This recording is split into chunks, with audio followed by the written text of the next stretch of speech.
para que vocês possam acompanhar, tá? Nossa aulinha de hoje. Está gravando também, então caso vocês tiverem alguma dúvida, é só recorrer à gravação, tá? Que vai ficar claro. Antes da gente falar da uberização, nós temos que falar de um outro processo que aconteceu no Brasil em 2018, para a gente entender esse modelo de uberização no Brasil, chamado reforma trabalhista.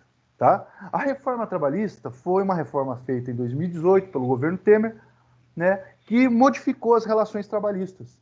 Né? Hoje, para você entrar numa empresa, você pode ser contratado por consolidação das leis trabalhistas pela CLT, você pode ser contratado por esse regime ou você pode ser contratado dentro da reforma trabalhista, com as mudanças que tiveram. Então, o que foi a reforma trabalhista? Basicamente, foi um regime de lei, e aí a gente vai estudar duas perspectivas, possíveis pontos positivos e possíveis pontos negativos. Quais são os possíveis pontos positivos da reforma trabalhista? Trabalho remoto regularizado, isso já tinha também, inclusive, na CLT, só que regularizou. Remuneração por produtividade. Galera, isso aqui, apesar de ser colocado como um ponto positivo, é garantido pela Constituição, então não tem como mudar, né? 13º, salário, férias e FGTS proporcionais. Acordo coletivo vai prevalecer sobre a CLT. CLT é a consolidação das leis trabalhistas. É um conjunto de leis que é muito semelhante aos conjuntos de leis que existem aqui na América do Sul, em alguns países da Europa. Né, conjunto de leis trabalhistas que garantem vários direitos, e também não é só para o trabalhador esse CLT, ela também são direitos garantidos para o empregador, para o empresário que está empregando esse trabalhador. Tá? Vocês precisariam só de uma aula sobre a CLT, eu não vou dar uma aula sobre a CLT, pelo menos não nesse momento.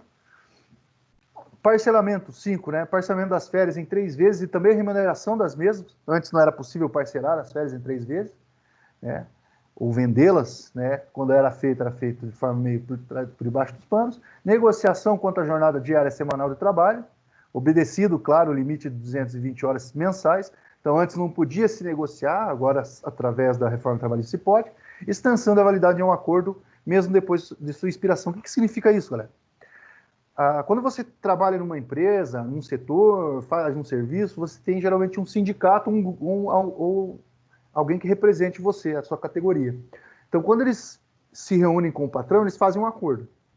Se eles fizeram um acordo, e esse acordo findou em, por exemplo, 2020, e não foi feito um novo acordo, ele vai ser estendido. Então, é esse sentido. Ele continua valendo. Né?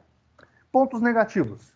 A diminuição do intervalo entre a jornada mostra-se como uma diminuição de direitos. Então, por exemplo, eu conheço empresas hoje, grandes fábricas hoje, que diminuíram o horário de almoço dos funcionários de 1 hora para 30 minutos.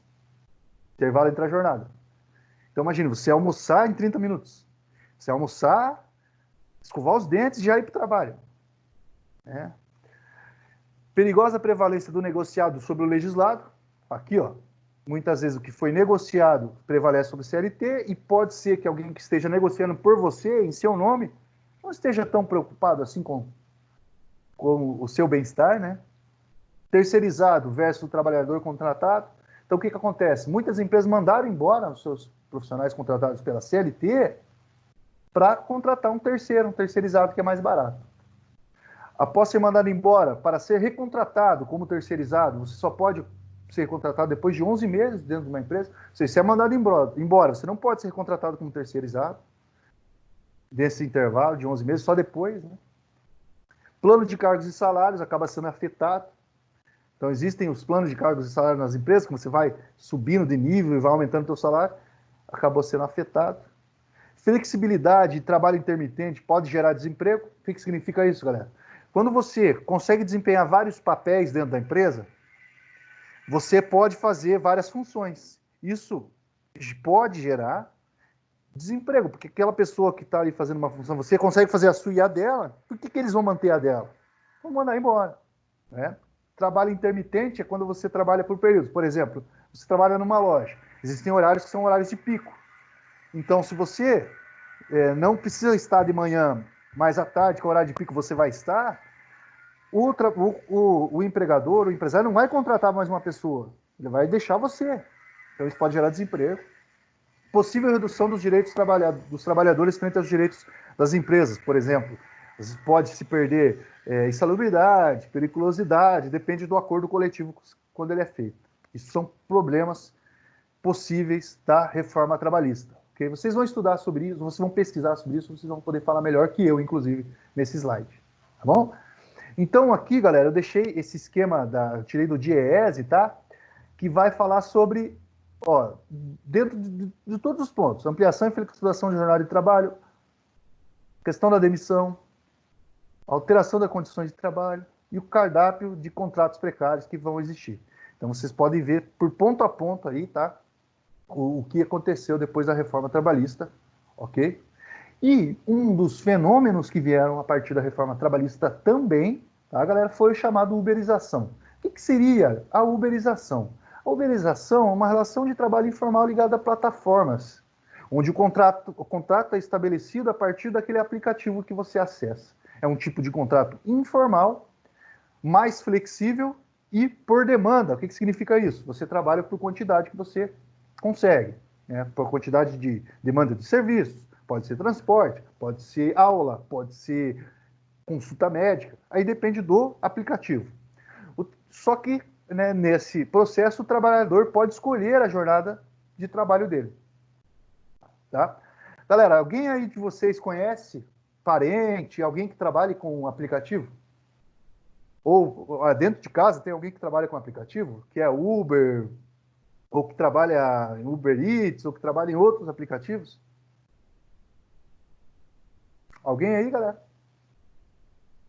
Tem algum parente? Conhece alguém? Não? Seria bom para ter como exemplo, né? E aí, galera, nós vamos, claro, ver os pontos positivos e os pontos negativos dessa relação de trabalho. Quais são os possíveis pontos positivos? Uma desburocratização das relações de trabalho, dando maior liberdade e geração de renda ao trabalhador, ou seja, ele pode trabalhar mais, mas, consequentemente, ele pode ganhar mais também, né? Trabalho por demanda, certo? Então, ele vai trabalhar de acordo com aquilo que lhe é pedido, e ele pode escolher a jornada de trabalho, né? Então, ele pode escolher se ele vai trabalhar, um dia ele vai trabalhar de manhã, outro dia ele vai trabalhar à tarde ou à noite. Claro que em momentos como esse, de pandemia, tudo se modifica, né? Eu estou dando aula daqui à distância para vocês.